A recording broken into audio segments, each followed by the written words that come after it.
Bonsoir chers internautes et bienvenue sur On Air Media. Aujourd'hui nous traitons encore de l'actualité et on parle des Lions indomptables du Cameroun qui préparent la rencontre qualificative pour les prochaines échéances internationales. Vendredi prochain, les Lions indomptables du Cameroun joueront du côté du stade Amadou Ahidjo de Yaoundé. Et pour analyser toute l'actualité autour des joueurs camerounais, nous sommes au téléphone avec le consultant et analyste sportif Georges Rim. Bonsoir Monsieur Rim. Bonsoir Monsieur Ngoko, bonsoir à tous vos internautes. Avec vous, on parle des Lions indomptables du Cameroun. Déjà, cette liste qui a été publiée, la liste des joueurs retenus pour la double confrontation contre le Kenya. Quelques absences qui posent des interrogations, notamment celle de Georges Kevin Kondo dans cette liste-là. Comment comprendre l'absence de ce joueur qui a été l'une des clés du jeu de Rigobert Song lors de la dernière Coupe d'Afrique des Nations? Bon, de prime abord, je suis de ceux qui pensent que seul l'entraîneur peut justifier ses choix en fonction du projet de jeu qu'il veut mettre sur pied, en fonction du plan de jeu qu'il veut mettre sur pied, en fonction même du système de jeu qu'il veut mettre sur pied, c'est-à-dire le dispositif tactique qui sied à sa façon de vouloir faire jouer son équipe. Et pour cela, il recherche les profils qui sont compatibles à ce plan de jeu, à cette philosophie de jeu. Donc, il n'y a que Marc Brice pour vous dire pourquoi Georges Kevin Koudou, pour le match, ou du moins pour la double confrontation contre le Kenya, n'a pas été appelé cette fois-ci, alors que lors des 4 dernières sorties des Lions, sous Marc Brice bien entendu, ce dernier a toujours été appelé, même si il ne disposait pas d'un temps de jeu conséquent. Donc, c'est vrai que ça questionne qu'il n'ait pas été convoqué pour cette fois. Mais en même temps, je ne suis pas trop surpris parce que, comme je viens de le dire, quoi qu'il y ait été là les 4 dernières, lors des 4 dernières sorties de Lyon, il a à peine eu temps de jeu cumulé, à peine eu 30-40 minutes de jeu. J'ai dit tout le temps de jeu cumulé, chaque fois qu'il est rentré en jeu.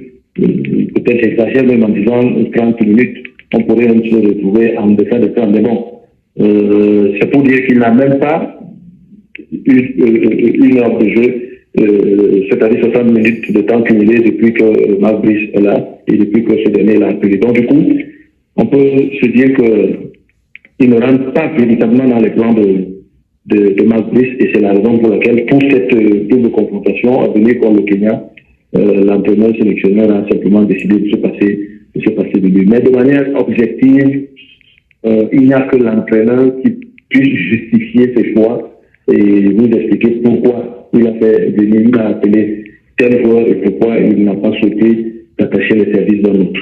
Une autre absence qui fait énormément parler et qui questionne, c'est celle du gardien de but de Riga FC, Fabrice Ondoa. Est-ce qu'on comprend cette absence de Fabrice Ondoa quand on sait qu'en ce moment il fait partie des meilleurs gardiens camerounais à l'international?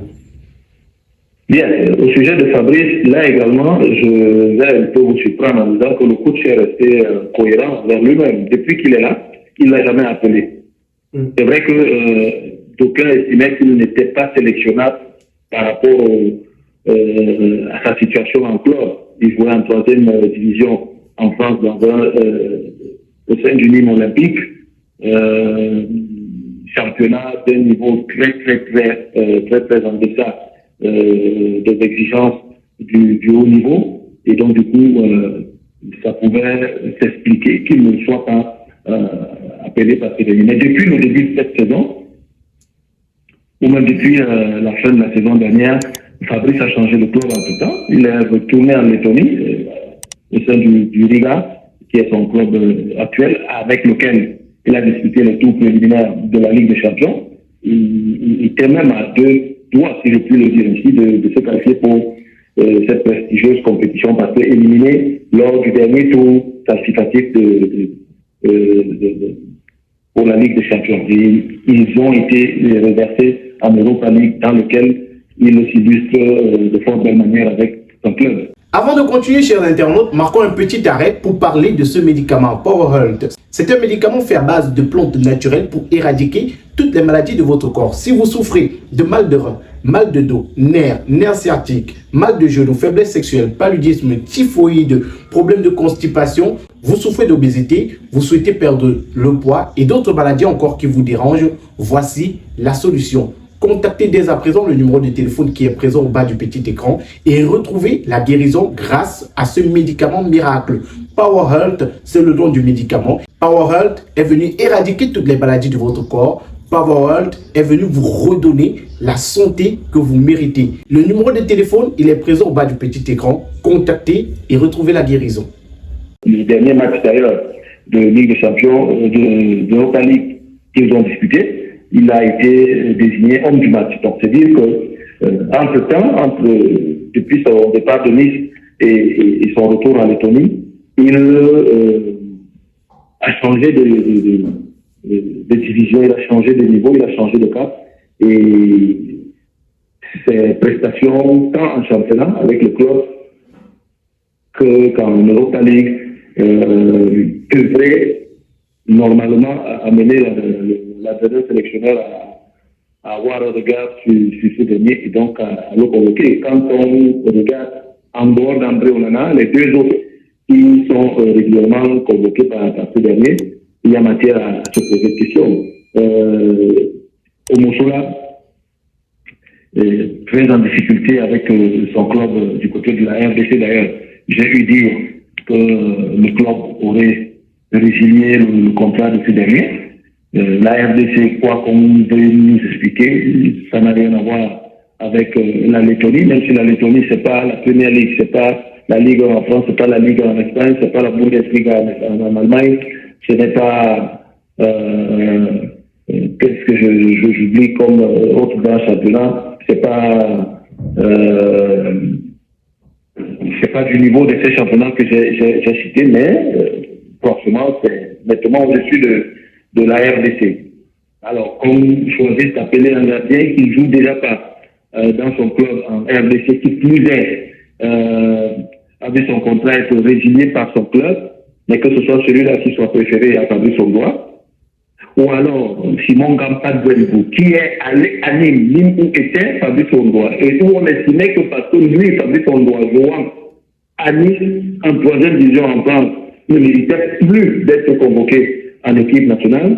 Comment comprendre que Gampat Gwenbou, je n'ai rien contre ce dernier, lui soit convoqué et que les gens trouvent que c'est normal. Donc, à ce sujet, il y a beaucoup d'incohérences dans les choix du coup, je parle bien du poste de gardien de but. Il y a beaucoup d'incohérences dans ce choix et ça, par contre, ça peut susciter matière à débat.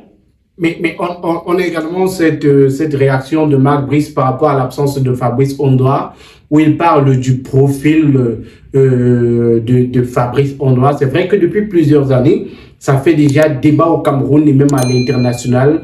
Est-ce que vous êtes d'avis avec Marc Brice que le profil d'Ondoa comme gardien de but, de Fabrice Ondoa comme gardien de but, est primaire? Bien. Je vais vous répondre en commençant à poser une question rhétorique. Si le profil de Fabrice Ondoa, selon Marc Brice, est d'un niveau primaire, comment qualifierait-il celui de Simon Omosola et de Papa Ndouembout, qui eux ne jouent pratiquement pas? Vous pouvez répondre à cette question. C'est ça que je parlais d'incohérence. Si on estime que le niveau de Fabrice Ondoa, qui dispute la deuxième compétition interclub la plus relevée d'Europe, l'Europa League, et mini Champions League, parce que moi j'appelle l'Europa League la mini Champions League, avec son club, il est titulaire, il joue en club, et est même sur le point de remporter un nouveau titre de champion de Lettonie. Donc, si vous dites que quelqu'un qui joue à ce niveau-là quand même est d'un niveau primaire, où situerez-vous les deux autres gardiens que vous avez convoqués? Ce serait de quel niveau? Tertiaire ou je ne sais pas comment ça s'appelle en géologie? Non, soyons sérieux. On ne peut pas traiter Fabrice Ondoa de la sorte, lui manquait cruellement de respect d'abord, et c'est faire une chute à sa carrière et globalement à l'équipe nationale du Cameroun, parce que n'oublions pas, Fabrice Hongdoa est champion d'Afrique 2017 et meilleur gardien de la Coupe d'Afrique des Nations 2017. D'un niveau primaire, on peut afficher de telles statistiques. Non. Je crois que sur le coup, là également, Madrid a gaffé. Visiblement, il n'est pas bon communicant. Et je le prierai à l'avenir de se faire représenter lorsqu'il veut tenir certains discours, parce que il va de bourde en bourde, de boulette en boulette, de gaffe en gaffe. Il n'avait pas besoin de sortir ça pour Fabrice Hongdoa, parce que non seulement ça ne cadre pas avec la réalité, mais comme je viens de le dire, c'est d'un manque de respect alors inqualifiable, comme je l'ai dit, à l'endroit du joueur, à l'endroit de l'équipe nationale du Cameroun et à l'endroit du peuple camerounais tout entier. Je vous le rappelle, Fabrice Hongdoa, champion d'Afrique 2017, meilleur gardien de la Coupe d'Afrique des Nations 2017, sociétaire de Riga FC en Lettonie, avec lequel il va certainement remporter un nouveau titre de champion de Lettonie, club avec lequel il est engagé en Europa League. Et lors de la dernière journée des matchs de Europa League, son club, j'ai oublié le nom de l'adversaire, mais c'est lui qui finit la rencontre désigné homme du match. On ne peut pas avoir un tel niveau de performance si on n'est que d'un niveau primaire de la vie du coach ou de l'entraîneur sélectionneur Madrid. Donc, je crois que sur le coup, je lui demanderai, même j'inviterai le coach à présenter publiquement ses excuses à l'endroit de ce dernier et au peuple camerounais. Ça ne se dit pas de telles choses. Sauf d'autant que j'insiste à le dire, elles sont fausses. Elles ne sont pas fondées. Avant de continuer, chers internautes, marquons un petit arrêt. Si vous êtes fan de senteurs, de parfums originaux, voici l'occasion pour vous de vous procurer des parfums Zara de très bonne senteur. Voici des parfums spécialement pour vous. Vous avez en image les différents parfums disponibles. Contactez-nous via le numéro de téléphone qui est présent au bas du petit écran et procurez-vous vos parfums originaux avec des senteurs exceptionnelles. Ce sont des Zara, de différents styles de Zara. Vous avez les différents modèles, les différents parfums, les différentes senteurs qui sont disponibles ici même à l'écran. Procurez-vous dès maintenant ces différents parfums.